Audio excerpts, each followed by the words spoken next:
This is Jordan Tower with JT News. Make sure you smash that like button, smash that subscribe button. Okay, so Ralo is back at it again. Okay. He says Famgoon K took all the charges for him, and he had his permission to do that and to tell him it was his work. Like, oh, that's their stuff. It's not mine. And he said Ralo got some real friends. I don't know about this, man. This is getting like, this keeps dragging on. Ralo's obsessed with this. He's got a whole filing cabinet in front of him. I like Ralo. I mean, he's, he gives back to his community. I love all that kind of stuff. But, bro, you're going too hard with this, man. Going too hard. Let me see if I can pull this up, because it's like, I think on this one I gotta show some of the stuff he's talking about, and it should we save this for the end, because this isn't the most interesting part, but we'll just breeze through this part real quick, okay? Because it's not the most interesting part of what we are talking about here. Hold on one second. Boom. All right, cool. All right, so we got this. Let's pull up Ralo with his filing cabinet and see what he's talking about, because he's saying, I mean, people want to know what's on page 8, but Ralo's saying this is everything that pertains to page 8. Proof. Motherfucker mad that it was stand-up niggas willing to take charges for me. Because I see niggas in the comments say, ain't no nigga willing to take no charge for you, Ralo. You capping.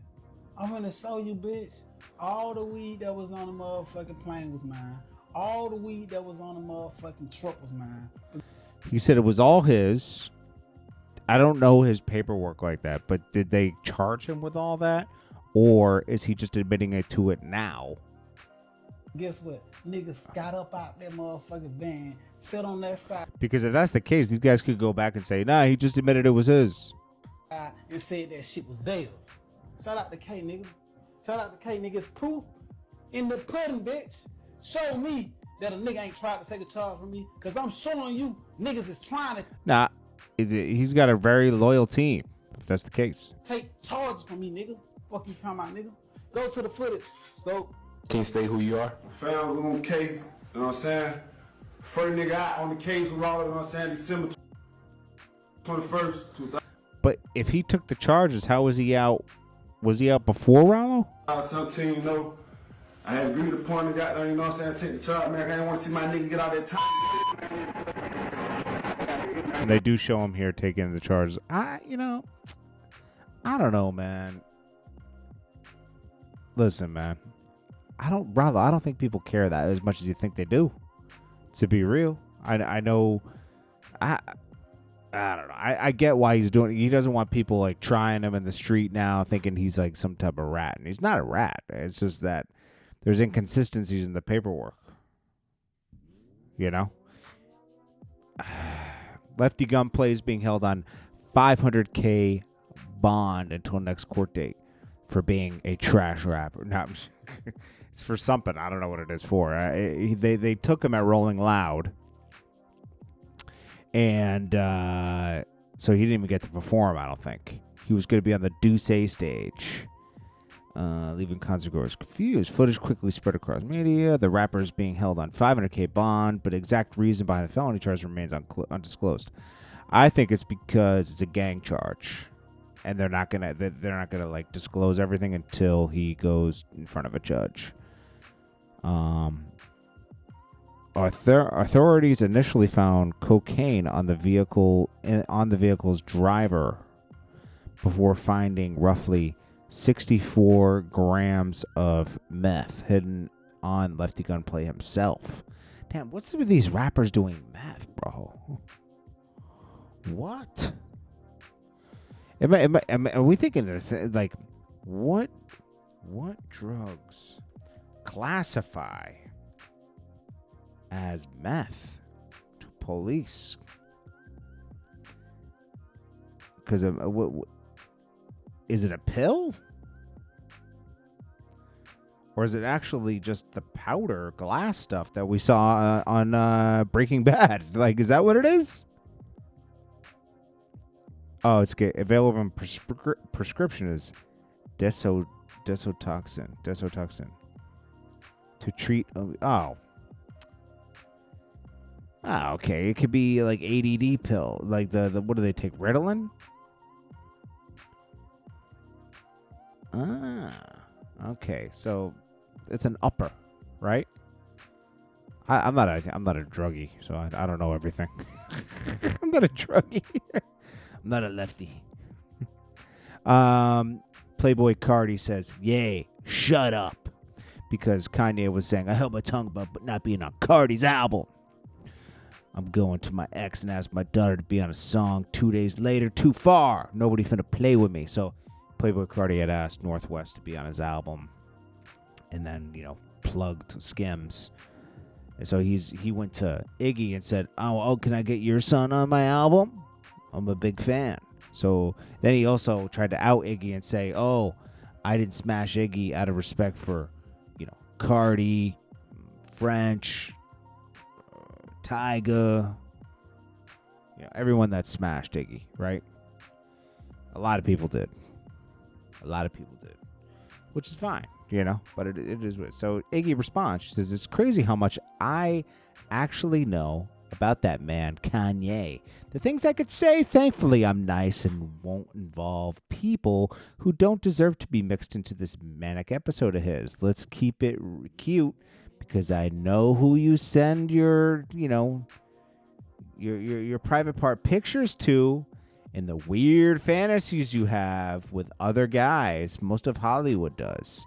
And I've heard these rumors of him, girls with strap-ons and stuff. It's like, it's not a very well-kept secret."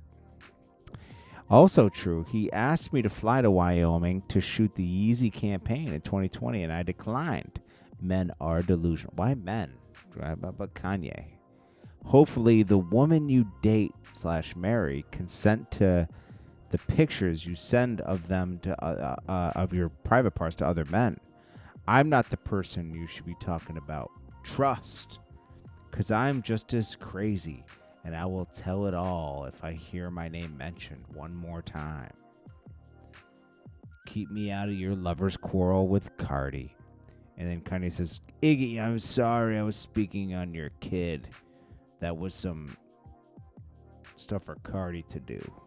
Okay. Then she says, "Yeah, I understand the point you want to make. I say this with kindness as a mother. Please leave my child out of this. At the end of the day, Jordan has other children. Not me, Cardi. Less famous. Does it matter?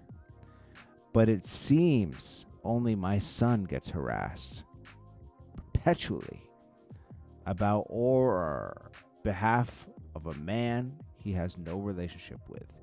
Does he read it? No, he's a child. But it creates a digital legacy. It's true. It'll be there forever. Can I please have some peace? Can my son have some peace?" Damn, the way she wrote that made my eyes I thought it was like a mirrored image. Anyways. Teyana Taylor going crazy on her baby father, Iman Shumpert. Everyone thought relationship goals with them. Oh, it's perfect. Da, da, da. Ended up, she just wanted to take his cash. And people would be like, "Well, she makes her own cash too." Barely. She barely puts out music. She barely does anything in the music business. But for some reason, people kiss her feet. I don't understand why. She's not that talented. I mean, she's a good singer, but she's not that talented. She can dance. She's kind of a letdown, to be honest. She didn't really do anything. She didn't really do much, to be honest with you. She puts things out when she just feels like it. Every 4 years, she puts out something. I don't know. So now she wants him to go to jail because he leaked divorce docs. Well, you can't. I don't think you can prove it was him. Can you? She's a nightmare, bro. She's a nightmare.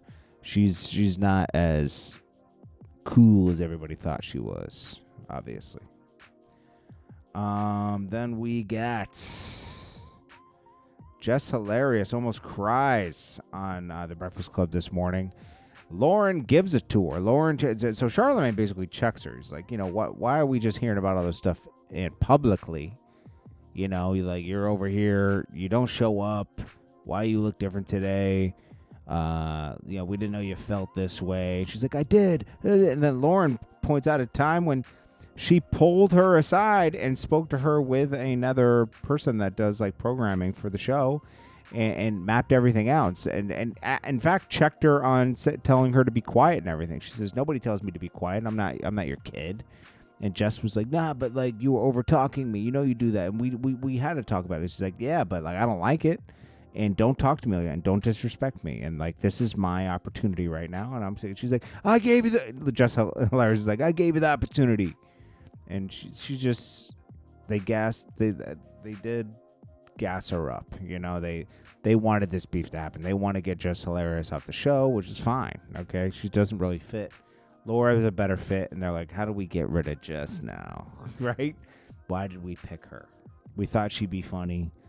I guess Corey was right. She's not that funny. She's not. I don't hate her, but she's just not that funny. And the facts are facts. DJ Envy was like really mad that, he's like, I had your back. And then like you just backstabbed us yesterday with this long rant, just making everything look weak up here. I think the Breakfast Club is almost over, to be honest with you. All it takes is Charlamagne to leave and it's a wrap. Nobody's going to care. Or even if Envy left, I don't think Envy would leave, but that would be the end too. Charlamagne's not going to hold the show down by himself. It's a dynamic between at least 2 of 3 members that started are still there. But, Angela moved on, doing the same thing. She just wanted her own show. And, she didn't branch off and do other stuff like Envy and Charlamagne did, so she kind of relies on radio, and they know that they're going to end the Breakfast Club soon, for sure. And she was like, well, I want to stay on the radio. So they gave her own show to brand her as her own. And it's working. It's working. I don't think it's going to last that long, but it is working. She's getting branded. She'll have other radio stations that'll want to hire her if she ever moves on. So Laura's, basically just replacement. They're just working her out, just throws temper tantrums of, you guys make me feel singled out in this. And, that they are mistreating her. That there is an aspect to it. But she's not showing up every day. She's not doing her part. And that's the problem for them, because it makes it that much harder to run the show. And if Laura's dedicated to doing this right now and putting everything else aside, this is a better fit. Jess is worried about doing this and that and this. It's just not going to work. Jess is probably better off just doing her Jess with the mess as she was doing before on her own time and doing her comedy shows. A lot was said. Charlamagne basically ended up just checking her like, yo, you're not all you think you are and this and that. And you're not, this is not going to work. Envy checked her too. And Laura checked her. She said, I feel, she felt insulted. I heard a lot of this stuff for the first time last night. Jess was like, well, what? And then Jess acted like she was playing stupid. Like, oh, I thought I told you that. I thought I did this. Jess going to cry after this for sure. For sure. For sure. It was brutal. It was brutal. Anyways, this is Jordan Tower with JT News. Make sure you smash that like button. I'll check you guys in the next one. Peace.